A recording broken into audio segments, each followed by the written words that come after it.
जय माता दी। नमस्कार दोस्तों, स्वागत है आप सभी का हमारे YouTube चैनल लक्ष्मी शर्मा की कहानियाँ पर। ओम नमः भगवते वासुदेवाय। प्रिय दर्शकों, आज आप श्रवण करेंगे इंद्र एकादशी व्रत में सुनी जाने वाली 5 कथा एक साथ।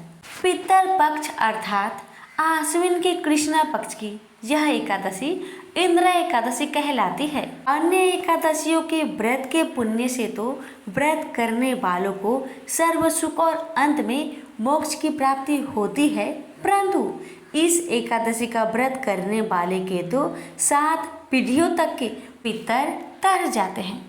इंद्र एकादशी का व्रत करने वाला स्वयं तो मोक्ष प्राप्त करता ही है और वह अपने सभी पितरों का उद्धार करके उन्हें भी दिव्य लोकों में परिवेश का अधिकारी बना देता है। इस एकादशी को भगवान शालिग्राम की पूजा की जाती है और पूजा तथा प्रसाद में तुलसी दलों अर्थात तुलसी की पत्तियां का प्रयोग अनिवार्य रूप से किया जाता है। भगवान विष्णु को एकादशी तिथि सबसे अधिक प्रिय है। एकादशी व्रत करने से जहाँ भगवान विष्णु की कृपा प्राप्त होती है, वहीं पितर भी आपसे प्रसन्न होते हैं। इंद्र एकादशी व्रत पर भगवान श्री हरि की पूजा में पीले फूल, अक्षत और तुलसी जरूर अर्पित करें और इसके अलावा इस दिन अपने पितरों के नाम से जरूरतमंद लोगों को रोजाना के लिए प्रयोग से जुड़ी वस्तुओं का भी दान करना चाहिए। आइए श्रवण करें कथा को पूरा जरूर सुनिएगा। अगर अच्छी लगे तो कमेंट बॉक्स में लक्ष्मी नारायण की जय अवश्य लिखे। आप सुनिए कथा। अर्जुन ने कहा, हे प्रभु, अब आप कृपा कर आश्विन माह के कृष्ण पक्ष की एकादशी की कथा को कहिए। इस एकादशी का क्या नाम है तथा इसका व्रत करने से कौन सा फल मिलता है? कृपा कर विधि पूर्वक कहिए। श्री कृष्ण ने अर्जुन से कहा, हे धनुर्धर, आश्विन माह के कृष्ण पक्ष की एकादशी का नाम इंदिरा है। इस एकादशी का व्रत करने से सभी पाप नष्ट हो जाते हैं, नरक में गए हुए पितरों का उद्धार हो जाता है। हे अर्जुन, इस एकादशी की कथा का श्रवण मात्र से ही मनुष्य को अनंत फलों की प्राप्ति होती है। मैं यह कथा सुनाता हूँ, तुम ध्यान पूर्वक श्रवण करो। सतयुग में महिष्मती नाम की नगरी में इंद्रसेन नाम का एक प्रतापी राजा राज्य करता था। वह पुत्र पौत्र धन धान्य आदि से पूर्ण था। उसके शत्रु सदैव उससे भयभीत रहते थे। एक दिन राजा अपनी राज्य सभा में सुखपूर्वक बैठा था कि महर्षि नारद वहां आए। नारद जी को देखकर राजा आसन से उठा, प्रणाम करके उन्हें आदर सहित आसन दिया। तब महर्षि नारद ने कहा, हे राजन, आपके राज्य में सब कुशल तो है? मैं आपकी धर्म में परायणता देखकर अत्यंत प्रसन्न हूँ। राजा ने कहा, हे देव ऋषि, आपकी कृपा से मेरे राज्य में सब कुशल पूर्वक है तथा आपकी कृपा से मेरे सभी यज्ञ कर्म आदि सफल हो गए हैं। हे महर्षि, अब आप कृपा कर यह बताइए कि आपका यह आगमन किस प्रयोजन से हुआ है? मैं आपकी क्या सेवा करूं? महर्षि नारद ने कहा, हे निरुपोतम, मुझे एक महान विस्मय हो रहा है कि एक बार जब मैं ब्रह्मलोक से यमलोक गया था, तब मैंने यमराज की सभा में तुम्हारे पिता को बैठा देखा। तुम्हारे पिता महान ज्ञानी, दानी तथा धर्मात्मा थे, मगर एकादशी के व्रत के बिगड़ जाने के कारण यह यमलोक को गए हैं। तुम्हारे पिता ने तुम्हारे लिए एक संदेश भेजा है। राजा ने उत्सुकता से पूछा, क्या संदेश है महर्षि? कृपा कर यथाशीघ्र कहे। राजन, तुम्हारे पिता ने कहा है, महर्षि, आप मेरे पुत्र इंद्रसेन, जो कि महिष्मती नगरी का राजा है, उसके पास जाकर एक संदेश देने की कृपा करें कि मेरे किसी पूर्व जन्म के बुरे कर्म के कारण ही मुझे यह लोक मिला है। यदि मेरा पुत्र आश्विन माह के कृष्ण पक्ष की इंद्र एकादशी का व्रत करे और उस व्रत के फल को मुझे दे दे तो मेरी मुक्ति हो जाएगी। मैं भी इस लोक से छूटकर स्वर्ग लोक में वास करूंगा। इंद्रसेन को अपने पिता के यमलोक में परे होने की बात सुनकर महान दुख हुआ और उसने नारद से कहा, हे नारद जी, यह तो बड़े दुख का समाचार है कि मेरे पिता यमलोक में पड़े हैं। मैं उनकी मुक्ति का उपाय अवश्य करूंगा। आप मुझे इंद्रा एकादशी व्रत का विधान बताने की कृपा करें। नारद जी ने कहा, हे राजन, आश्विन माह के कृष्ण पक्ष की दशमी के दिन प्रातःकाल श्रद्धापूर्वक स्नान करना चाहिए। इसके उपरांत दोपहर को भी स्नान करना चाहिए। उस समय जल से निकलकर श्रद्धापूर्वक पितरों का श्राद्ध करें और उस दिन एक समय भोजन करें और रात्रि को पृथ्वी पर शयन करें। इसके दूसरे दिन अर्थात एकादशी के दिन नित्य कर्मों से निवृत्त होकर स्नान आदि के उपरांत भक्ति पूर्वक व्रत को धारण करें और इस प्रकार व्रत का संकल्प करें, मैं आज निराहार रहूंगा और सभी भोगों का त्याग कर दूंगा। इसके उपरांत अगले दिन भोजन करूंगा। हे ईश्वर, आप मेरी रक्षा करने वाले हैं, आप मेरे उपवास को संपूर्ण कराइए। इस प्रकार आचरण करके दोपहर को शालिग्राम जी की प्रतिमा को स्थापित करें और ब्राह्मण को बुलवाकर भोजन कराए तथा दक्षिणा दे। भोजन का कुछ हिस्सा गाय को अवश्य दे और भगवान विष्णु का धूप नैवेद्य आदि से पूजन करे तथा रात्रि को जागरण करे। तदुपरांत द्वादशी के दिन मौन रहकर बंधु बांधवों सहित भोजन करे। हे राजन, यह इंद्र एकादशी के व्रत की विधि है। यदि तुम आलस्य त्याग कर इस एकादशी के व्रत को करोगे तो तुम्हारे पिता अवश्य ही स्वर्ग के अधिकारी बन जाएंगे। नारद जी राजा को सब विधान समझाकर आलोक हो गए। राजा ने इंद्र एकादशी के आने पर उसका विधान पूर्वक व्रत किया। बंधु बांधवों सहित इस व्रत के करने से आकाश से पुष्पों की वर्षा हुई और राजा के पिता यमलोक से रथ पर चढ़कर स्वर्ग को चले गए। इस एकादशी के प्रभाव से राजा इंद्रसेन भी इस लोक में सुख भोग कर अंत में स्वर्ग लोक को गया। भगवान श्री कृष्ण ने कहा, हे सखा, यह मैंने तुम्हारे सामने इंद्र एकादशी के महात्म्य का वर्णन किया है। इस कथा के पढ़ने व सुनने मात्र से ही सभी पापों का शमन हो जाता है और अंत में मनुष्य स्वर्ग लोक का अधिकारी बनता है। प्रेम से बोलिए लक्ष्मी नारायण की जय। सतयुग में मोर नाम का एक दैत्य उत्पन्न हुआ। वह बड़ा बलवान और भयानक था। उस प्रचंड दैत्य ने इंद्र, आदित्य, वासु, वायु, अग्नि आदि सभी देवताओं को पराजित करके भगा दिया। तब इंद्र सहित सभी देवताओं ने भयभीत होकर भगवान शिव से सारा वृत्तांत कह सुनाया और बोले कि हे कैलाशपति, मोर दैत्य से भयभीत होकर सब देवता मृत्यु लोक में फिर रहे हैं। तब भगवान शिव ने कहा, हे देवताओं, तीनों लोकों के स्वामी, भक्तों के दुख का नाश करने वाले भगवान विष्णु के शरण में जाओ। वे ही तुम्हारे दुखों को दूर कर सकते हैं। शिव जी के ऐसे वचन सुनकर सभी देवता क्षीर सागर में पहुंचे। वहां भगवान को शयन करते देख हाथ जोड़कर उनकी स्तुति करने लगे कि हे देवताओं द्वारा स्तुति करने योग्य प्रभु, आपको बारंबार नमस्कार है। हे देवताओं की रक्षा करने वाले मधुसूदन, आपको नमस्कार है। आप हमारी रक्षा करें। दैत्यों से भयभीत होकर हम आपकी शरण में आए हैं। आप इस संसार के कर्ता, माता पिता, उत्पत्ति और पालन करता और संहार करने वाले हैं। सबको शांति प्रदान करने वाले हैं। आकाश और पाताल भी आप ही है। सबके पितामह ब्रह्मा, सूर्य, चंद्र, अग्नि, सामग्री, होम, आहुति, मंत्र, तंत्र, जप, यजमान, यज्ञ, कर्म कर्ता और भोक्ता आप ही हैं। आप सर्वव्यापक है। आपके सिवा तीनों लोकों में चर तथा अचर कुछ भी नहीं है। हे भगवान, दैत्यों ने हमको जीतकर स्वर्ग से भ्रष्ट कर दिया है और हम सब देवता इधर उधर भागे फिर रहे हैं। आप उन दैत्यों से हम सबकी रक्षा करें। इंद्र के ऐसे वचन सुनकर भगवान विष्णु कहने लगे कि हे इंद्र, ऐसा मायावी दैत्य कौन है जिसने सब देवताओं को जीत लिया है? उसका नाम क्या है? उसमें कितना बल है और किसके आश्रय में है तथा उसका स्थान कहाँ पर है? यह सब मुझसे कहो।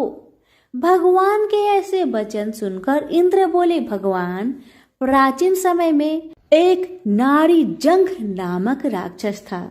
उसके महापराक्रमी और लोक विख्यात मूर नाम का एक पुत्र था। उसकी चंद्रावती नाम की नगरी है। उसी ने सब देवताओं को स्वर्ग से निकालकर वहां अपना अधिकार जमा लिया है। उसने इंद्र, अग्नि, वरुण, यम, वायु, यश, चंद्रमा, नैऋत्य आदि सबके स्थान पर अधिकार कर लिया है। सूर्य बनकर स्वयं ही प्रकाश करता है, स्वयं ही मेघ बन बैठा है और सबसे अजय है। हे असुर निकंदन, उस दुष्ट को मारकर देवताओं को अजय बनाइए। यह वचन सुनकर भगवान ने कहा, हे देवताओं, मैं शीघ्र ही उसका संहार करूंगा। तुम चंद्रावती नगरी जाओ।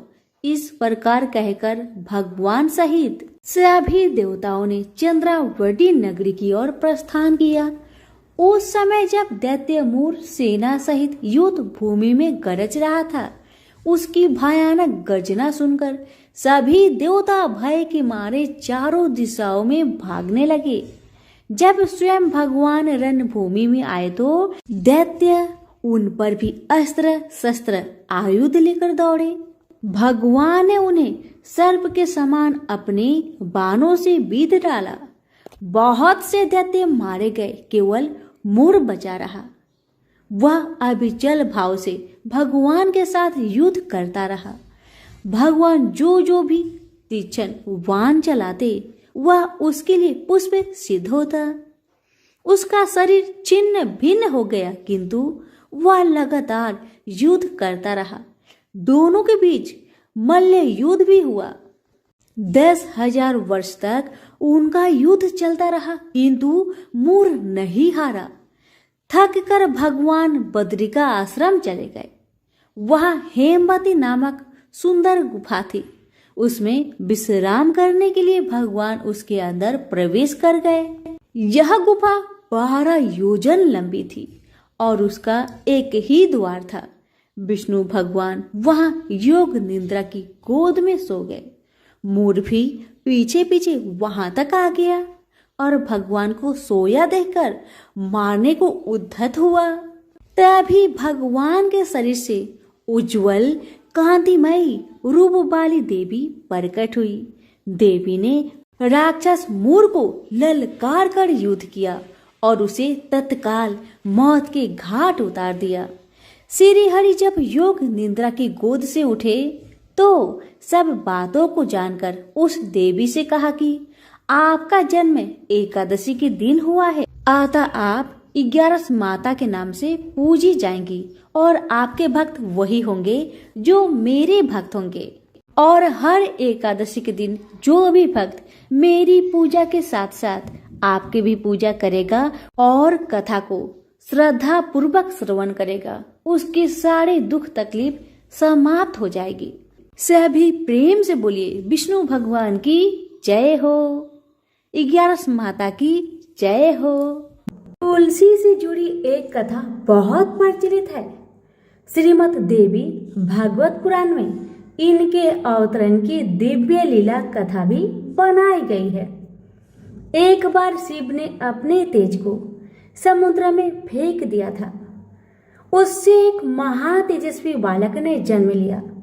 यह बालक आगे चलकर जलंधर के नाम से पराक्रमी दैत्य राजा बना। इसकी राजधानी का नाम जलंधर नगरी था। दैत्यराज कालनेमि की कन्या वृंदा का विवाह जलंधर से हुआ। जलंधर महाराक्षस था। अपनी सत्ता के मद में चूर उसने माता लक्ष्मी की पाने की कामना से युद्ध किया, परंतु समुद्र से ही उत्पन्न होने के कारण माता लक्ष्मी ने उसे अपने भाई के रूप में स्वीकार किया। वहां से पराजित होकर वह देवी पार्वती को पाने की लालसा से कैलाश पर्वत पर गया। भगवान देवाधिदेव शिव का ही रूप धरकर माता पार्वती के समीप गया, परंतु मां ने अपने योग बल से उसे तुरंत पहचान लिया तथा वहां से अंतर्ध्यान हो गई। देवी पार्वती ने क्रोध होकर सारा वृत्तांत भगवान विष्णु को सुनाया। जलंधर की पत्नी वृंदा अत्यंत पतिव्रता स्त्री थी। उसी के पतिव्रत धर्म की शक्ति से जलंधर न तो मारा जाता था और न ही पराजित होता था। इसलिए जलंधर का नाश करने के लिए वृंदा के पतिव्रत धर्म को भंग करना बहुत जरूरी था। इसी कारण भगवान विष्णु ऋषि का भेष धारण करके वन में जा पहुंचे, जहां वृंदा अकेली भ्रमण कर रही थी। भगवान के साथ दो मायावी राक्षस भी थे, जिन्हें देखकर वृंदा भयभीत हो गई। ऋषि ने वृंदा के सामने पल में दोनों को भस्म कर दिया। उनकी शक्ति देखकर वृंदा ने कैलाश पर्वत पर महादेव के साथ युद्ध कर रहे अपने पति जलंधर के बारे में पूछा। ऋषि ने अपने माया जाल से दो बानर प्रकट किए। एक बानर के हाथ में जलंधर का सिर था तथा दूसरे के हाथ में धड़। अपने पति की यह दशा देखकर वृंदा मूर्छित होकर गिर पड़ी। होश में आने पर उन्होंने ऋषि रूपी भगवान से विनती की कि वह उसके पति को जीवित करे। भगवान ने अपनी माया से पुनः जलंधर का सिर धड़ से जोड़ दिया, परंतु स्वयं भी वह उसी शरीर में प्रवेश कर गए। वृंदा को इस छल का जरा भी आभास न हुआ। जलंधर बने भगवान के साथ वृंदा पतिव्रता का व्यवहार करने लगी, जिससे उसका अस्तित्व भंग हो गया। ऐसा होते ही वृंदा का पति जलंधर युद्ध में हार गया। इसी सारी लीला का जब वृंदा को पता चला तो उसने क्रोध होकर भगवान विष्णु को शीला होने का श्राप दे दिया तथा स्वयं सती हो गई। जहाँ वृंदा भस्म हुई वहां तुलसी का पौधा उगा। भगवान विष्णु ने वृंदा से कहा, हे वृंदा, तुम अपने अस्तित्व के कारण मुझे लक्ष्मी से भी अधिक प्रिय हो गई हो। अब तुम तुलसी के रूप में सदा मेरे साथ रहोगी। जो मनुष्य भी मेरे शालिग्राम रूप के साथ तुलसी का विवाह करेगा उसे इस लोक और परलोक में विपुल यश प्राप्त होगा। जिस घर में तुलसी होती है वहां यम के दूत भी असमय नहीं जा सकते। गंगा व नर्मदा के जल में स्नान तथा तुलसी का पूजन बराबर माना जाता है। चाहे मनुष्य कितना भी पापी क्यों न हो, मृत्यु के समय जिसके प्राण मंजरी रहित तुलसी और गंगा जल मुख में रखकर निकल जाते हैं, वह पापों से मुक्त होकर बैकुंठ धाम को प्राप्त होता है। जो मनुष्य तुलसी व आंवलों की छाया में अपने पितरों का श्राद्ध करता है उसके पितर मोक्ष को प्राप्त हो जाते हैं। उसी दैत्य जलंधर की यह भूमि जलंधर नाम से विख्यात है। सती वृंदा का मंदिर मोहल्ला कोट किशनचंद में स्थित है। कहते हैं इस स्थान पर एक प्राचीन गुफा थी जो सीधी हरिद्वार तक जाती थी। सच्चे मन से 40 दिन तक सती वृंदा देवी के मंदिर में पूजा करने से सभी मनोरथ पूर्ण होते हैं। तो प्रेम से बोलिए तुलसी मैया की जय। श्री कृष्ण भगवान जी का वचन है कि जो प्राणी इस गर्भ गीता का सद्भावना से विचार मनन करता है सो पुरुष फिर गर्भवास में नहीं आता। अर्जुन कहने लगे, हे कृष्ण भगवान, यह प्राणी जो गर्भ विषय में आता है सो किस दोष के कारण आता है? हे प्रभु, जब यह जन्मता है तब इसको जरा आदि रोग लगते हैं, फिर मृत्यु होती है। हे भगवान, वह कौन सा कर्म है जिसके करने से जन्म मरण से रहित होवे? श्री कृष्ण भगवान कहने लगे, हे अर्जुन, यह मनुष्य जो है सो अंधा मूर्ख है और संसार के साथ प्रीति करता है। यह पदार्थ मैंने पाया है और वह मैं पाऊंगा, ऐसी चिंता इस प्राणी के मन से उतरती नहीं। 8 पहर माया को ही मांगता है, इन बातों को करके बार बार जन्मता है और मरता है। वह गर्भ विषय दुख पाता रहता है। अर्जुन कहने लगे, हे कृष्ण भगवान, यह मन हाथी की न्याय है, तृष्णा इसकी शक्ति है। यह मन तो 5 के बस में है, काम, क्रोध, लोभ, मोह और अहंकार। इन 5 में अहंकार बहुत बली है। ये कौन सा यत्न है जिससे मन बस में होए? वैसा ही मन रूपी हाथी को बस में करने के लिए ज्ञान रूपी अंकुश है। अहंकार करने से यह जीव नरक में पड़ता है। अर्जुन कहने लगे, हे भगवान, जो एक तुम्हारे नाम के लिए वन खंड में फिरते हैं, एक वैरागी हुए हैं, एक धर्म करते हैं, इनको कैसे जाने? जो वैष्णव है वे कौन है? श्री कृष्ण भगवान कहने लगे, हे अर्जुन, मेरे ही नाम के लिए वनों में फिरते हैं, वह सन्यासी कहते हैं। एक सिर पर जटा बांधते हैं, एक अंग पर भस्म लगाते हैं। उनमें हम नहीं है, क्योंकि इनमें अहंकार है। इससे मेरा दर्शन दुर्लभ है। अर्जुन कहने लगे, हे भगवान, वह कौन सा पाप है जिससे स्त्री की मृत्यु हो जाती है? वह कौन सा पाप है जिससे पुत्र मर जाता है? और नपुंसक कौन से पाप से होते हैं? श्री भगवान कहने लगे, हे अर्जुन, जो किसी से कर्जा लेता है और देता नहीं, इस पाप से औरत मरती है। और जो किसी की अमानत रखी हुई बचा लेता है, उसके पुत्र मर जाते हैं। जो किसी का कार्य किसी के गोचर आए पड़े और वह जबानी कहे कि मैं तेरा कार्य सबसे पहले कर दूंगा, और जब समय आए तब उसका कार्य ना करे, इस पाप से नपुंसक हो जाता है। ये बड़े पाप है। अर्जुन कहने लगे, हे भगवान, कौन पाप से मनुष्य सदैव रोगी रहता है? किस पाप से गधे का जन्म पाता है, स्त्री का जन्म पाता है, तथा टट्टू का जन्म क्यों कर पाता है? और बिल्ली का जन्म किस पाप से होता है? श्री भगवान कहने लगे, हे अर्जुन, जो भी मनुष्य कन्यादान करते हैं और इस दान में मूल्य लेते हैं, वे दोषी है।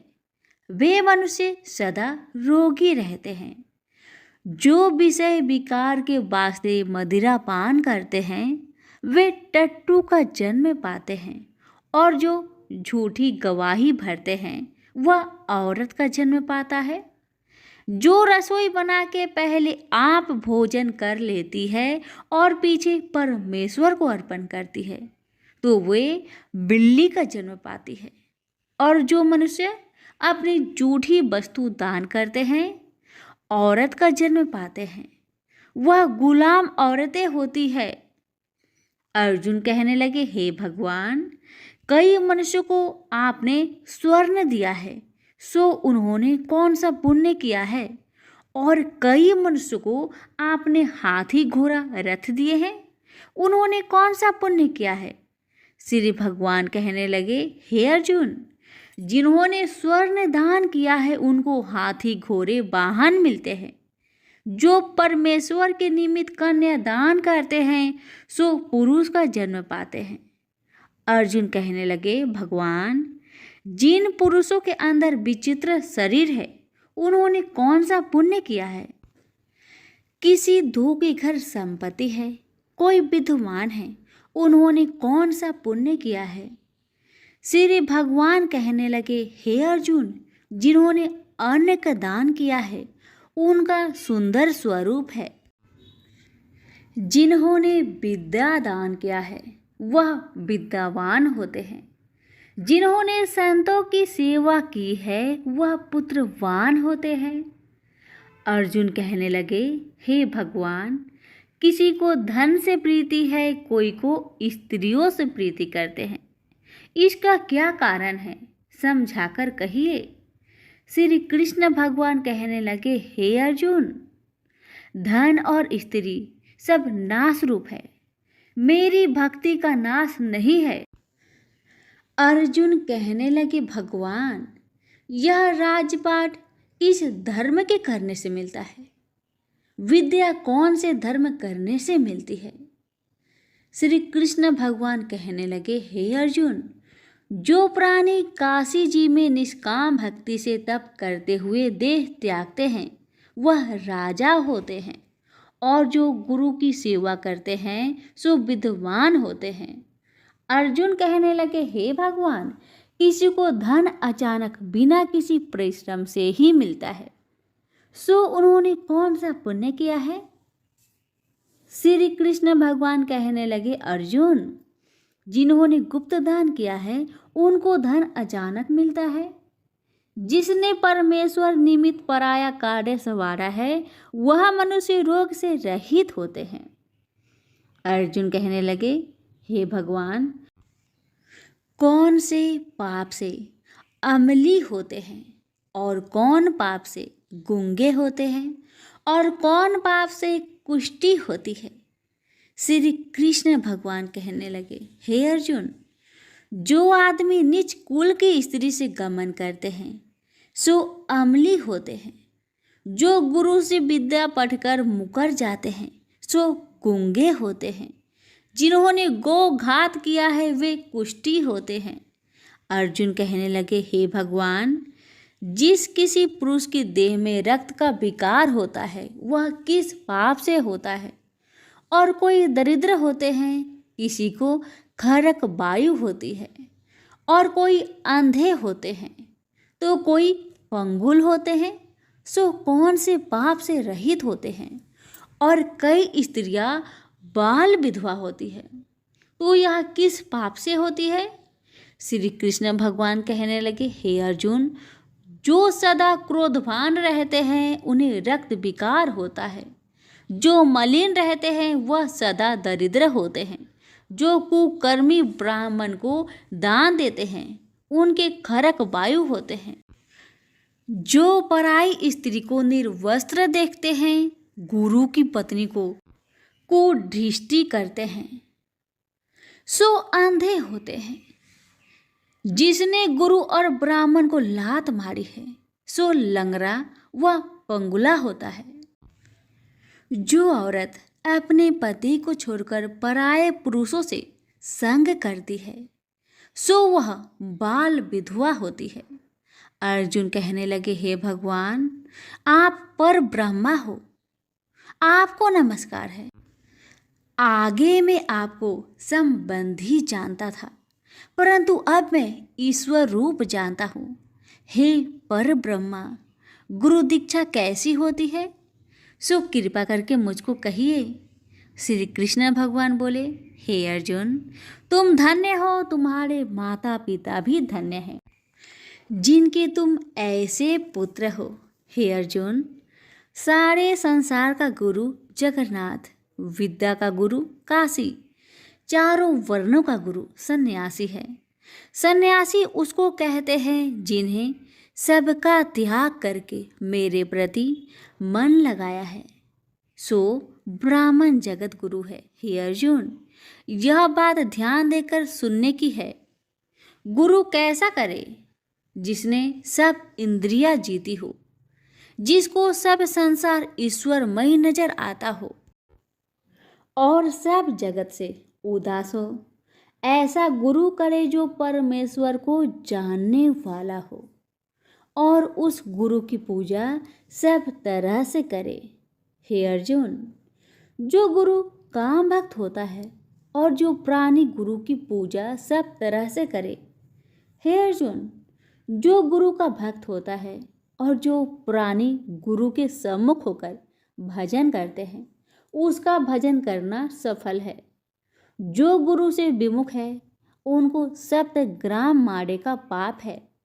गुरु से विमुख प्राणी दर्शन करने योग्य नहीं होते। जो गृहस्थी संसार में गुरु के बिना है, चांडाल के समान है। जिस तरह मदिरा का भंडार हो, उसमें जो गंगा जल है सो अपवित्र है, इसी तरह गुरु से विमुख का भजन सदा अपवित्र होता है। उसके हाथ का देवता भी नहीं लेते, उसके सब कर्म निष्फल है। कुकर, शुकर, गंधर्व, काग, ये सब की सब योनियों में बड़ी खोटी योनि है। इन सब से यह मनुष्य खोटा है। जो गुरु नहीं करता, गुरु बिना गति नहीं होती, यह अवश्य नरक को जाएगा।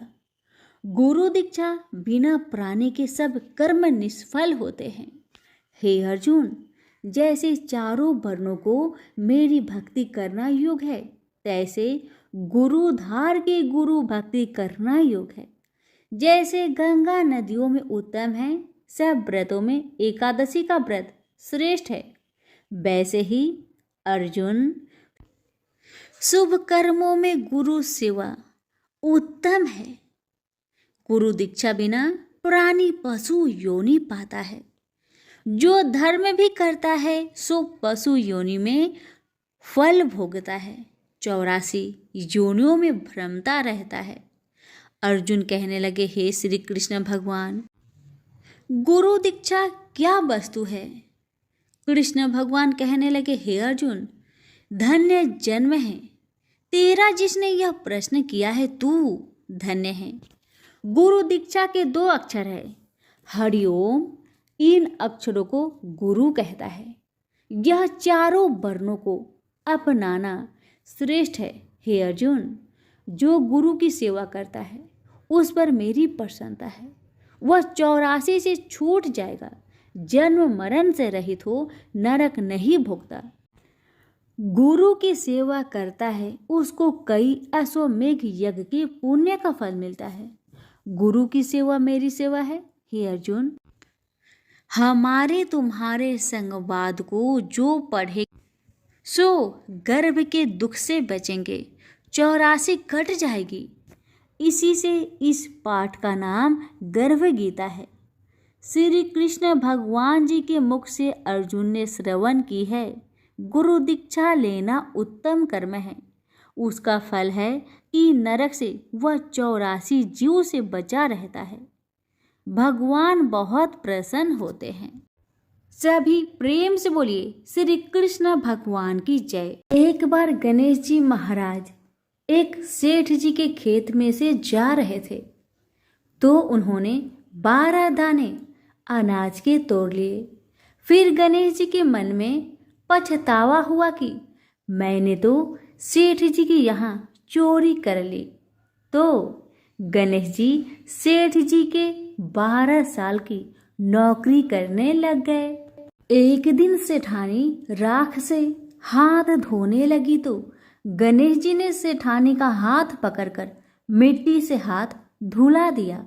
सेठानी सेठ से बोली कि ऐसा क्या नौकर रखा है, नौकर होकर उसने मेरा हाथ पकड़ लिया। सेठ जी ने गणेश को बुलाकर पूछा कि तुमने सेठानी का हाथ क्यों पकड़ा? तो गणेश जी ने बोला कि मैंने तो एक सीख की बात बताई है। राख से हाथ धोने से घर की लक्ष्मी नाराज होकर घर से चली जाती है और मिट्टी से हाथ धोने से आती है। सेठ जी ने सोचा कि गणेश है तो सच्चा। थोड़े दिनों बाद कुंभ का मेला आया। सेठ जी ने कहा, गणेश सेठानी को कुंभ के मेले में स्नान करा के ले आओ। सेठानी किनारे पर बैठकर नहा रही थी, तो गणेश जी उनका हाथ पकड़कर आगे डुबकी लगवा लाए। घर आकर सेठानी ने सेठ से कहा कि गणेश ने तो मेरी इज्जत ही नहीं रखी और इतने सारे आदमियों के बीच में मुझे घसीटकर आगे पानी में ले गए। तब सेठ जी ने गणेश जी को पूछा कि ऐसा क्यों किया? तो गणेश जी ने कहा कि सेठानी किनारे बैठकर गंदे पानी से नहा रही थी, तो मैं आगे अच्छे पानी में डुबकी लगवाकर ले आया। इससे अगले जन्म में बहुत बड़े राजा और राजपाट मिलेगा। सेठ जी ने सोचा कि गणेश है तो सच्चा। एक दिन घर में पूजा पाठ हो रही थी, हवन हो रहा था। सेठ जी ने गणेश को कहा कि जाओ सेठानी को बुलाकर ले आओ। गणेश जी सेठानी को बुलाने गया तो सेठानी काली चुनरी ओढ़कर चलने लगी, तो गणेश जी ने काली चुनरी फाड़ दी और कहा कि लाल चुनरी ओढ़ के चलो। सेठानी नाराज होकर सो गई। सेठ जी ने आकर पूछा क्या बात है?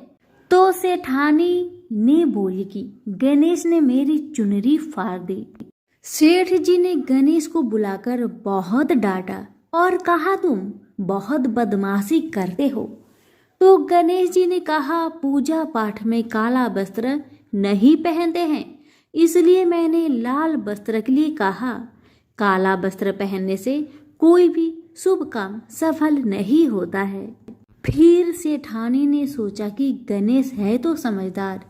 एक दिन सेठ जी पूजा करने लगे तो पंडित जी ने बोला कि वो गणेश जी की मूर्ति लाना भूल गया, अब क्या करे?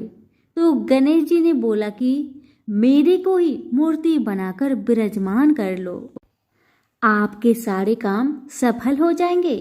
यह बात सुनकर सेठ जी को भी बहुत गुस्सा आया और वो बोले कि तुम तो अब तक सेठानी से ही मजाक करते थे, मेरे से भी करने लग गए। तो गणेश जी ने कहा मैं मजाक नहीं कर रहा हूँ, मैं सच बात कह रहा हूँ। इतने में ही गणेश ने गणेश जी का रूप धारण कर लिया और सेठ और सेठानी ने ही गणेश जी की पूजा की। पूजा खत्म होते ही गणेश जी अंतर ध्यान हो गए। सेठ सेठानी को बहुत धोखा हुआ और उन्होंने कहा कि हमारे पास तो गणेश जी रहते थे और हमने उनसे इतना काम करवाया। तो गणेश जी ने सपने में आकर सेठ जी को कहा कि आपके खेत से मैं 12 अनाज के दाने तोड़ लिया था, उसी का दोष उतारने के लिए मैंने आपके यहाँ काम किया था। गणेश जी की कृपा से सेठ जी के करोड़ों की माया हो गई। हे गणेश जी महाराज, जैसे सेठ जी को दिया वैसा सबको देना, कहते को सुनते को और सारे परिवार को दे। प्रेम से बोलिए जय श्री गणेश। धन्यवाद।